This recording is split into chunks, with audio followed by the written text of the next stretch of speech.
আসসালামু আলাইকুম রহমতুল্লাহ। আল্লাহ তালার কাছে শুকরিয়া আদায় করছি যে মহান আল্লাহ তালা আজকে থেকে আমাকে পাবলিক স্পিকিং বা কমিউনিকেশন স্কিলে দক্ষতা অর্জন করার জন্য একটি গোল বা একটি টার্গেট নির্ধারণ করার তৌফিক দিয়েছে। আল্লাহ তালা যেন আমার যে গোল, যে লক্ষ্য কমিউনিকেশন স্কিলের দক্ষতা অর্জন করা, তো আল্লাহ তালা যেন আমাকে সেই কামিয়াব বা দক্ষতা অর্জন করার তৌফিক দান করে। আল্লাহ তালা যেন সর্বদা আমার পাশে থাকে, আল্লাহ তালার কাছে সেই দোয়া করছি। আজকের টপিক যে বিষয়ে কথা বলতে বলা হয়েছিল, তুমি কেন পাবলিক স্পিকিং শিখতে চাও এবং তুমি শিখে তা কী করবে এবং সাহিত্যে তোমার পরিকল্পনাটা একটু বলো। আচ্ছা, মূলত বেসিক্যালি পাবলিক স্পিকিং হচ্ছে বাংলাদেশের সবচেয়ে বড় দক্ষতা। যে স্কিলগুলো রয়েছে বর্তমানে, সকল স্কিলের উপরে সবচেয়ে বড় দক্ষতা হচ্ছে পাবলিক স্পিকিং বা কমিউনিকেশন স্কিল। আমি চাই আমার কথার দ্বারা, স্পিকিংয়ের মাধ্যমে মানুষকে ইনফ্লুয়েন্স করতে, মানুষকে প্রভাবিত করতে। তাই হচ্ছে পাবলিক স্পিকিংটা শেখা খুবই জরুরি আমি মনে করি। পাবলিক স্পিকিংয়ের মাধ্যমে মানুষের সাথে কনভিন্স করার মতো ক্ষমতা পাবলিক স্পিকিংয়ে রয়েছে। তাই আমি পাবলিক স্পিকিং শিখতে চাই। পাবলিক স্পিকিংয়ের মাধ্যমে নেতৃত্ব দেওয়ার মতো একটা ক্যাপাসিটি তৈরি হয়। পাবলিক স্পিকিংয়ের মাধ্যমে একটি জাতিকে সুন্দরভাবে গাইডলাইন করার মতো, নেতৃত্ব দেওয়ার মতো, সর্বোচ্চটুকু দেওয়ার মতো একটি পাবলিক স্পিকিং শেখা খুবই জরুরি। তো এর জন্য আমাকে কিভাবে ইফেক্ট দিতে হবে বা তুমি সাহিত্যিক কী পরিকল্পনা করেছো তার যদি একটু সামারি বলতাম।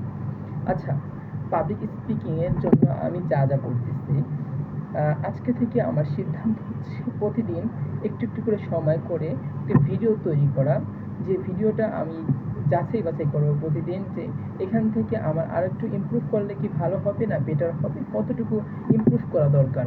তো সে কারণে প্রতিদিন একটা ভিডিও হবে, 2 মিনিট হোক, 3 মিনিট হোক, 5 মিনিটের হোক, প্রত্যেক দিন একটা ভিডিও তৈরি করে তা হচ্ছে আমার ইউটিউব চ্যানেল অথবা আমার ফেসবুক পেজে অনলি মেক করে একটা আপলোড দেবো। এবং তার উপর যাচাই বাছাই করবো, এটা এমন না হয়ে আরেকটু সুন্দর হতে পারতো, আরেকটু বেটার হতে পারতো, তার উপর একটা রিভিউ তৈরি করবো। দ্বিতীয়ত হচ্ছে একটু আরও বেশি দক্ষতা অর্জন করার জন্য কিছু এক্সারসাইজ করতে পারে। তার মধ্যে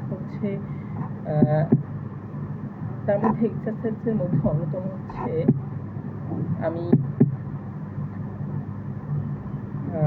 কিছু জড়তা আছে, সেই জড়তা দূর করার জন্য কিছু শব্দ ইউজ করব। যেমন হচ্ছে পাখি পাকা পেঁপে খায়, এই শব্দটা উচ্চারণ করব। তারপর আরও আছে হিকাপ, ঠিকাপ, এরকম কয়েকটা শব্দ আছে যেগুলো হচ্ছে ফ্লুয়েন্সির দক্ষতা বা সাবলীল ভাষায় কথা বলতে আমাকে সহায়তা করবে, আমার কনফিডেন্স লেভেলকে গ্রো করবে। তাই এরকম কিছু ধাপ আমি অতিক্রম করতে চাই এবং প্রতিদিন আমি কমিউনিকেশন স্কিলের উপরে কিছু কিছু ভিডিও আপলোড করে আমি ছড়িয়ে দিতে চাই।